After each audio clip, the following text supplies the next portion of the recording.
parang baliwala lang eh. Sabi niya, okay, medyo nahilo ko ng konti.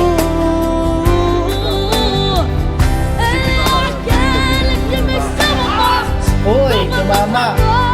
Tumama sa ano, okay, tumama sa leeg. Pero ang sinasabi nung sumampal, yumuko daw. O sinalubong. Kasi kapag sinalubong mo yung sampal, or pinigilan mo yung sampal, ang tendency gagalaw talaga yung ulo mo. Ayun o. Ayan, tingnan natin sa replay. Ayun! Ano siya? Gumalaw siya. Ayun o. Nag-forward siya. Kaya tumama talaga sa leg. Parang ano lang si Boy Hangin. Si Boy sa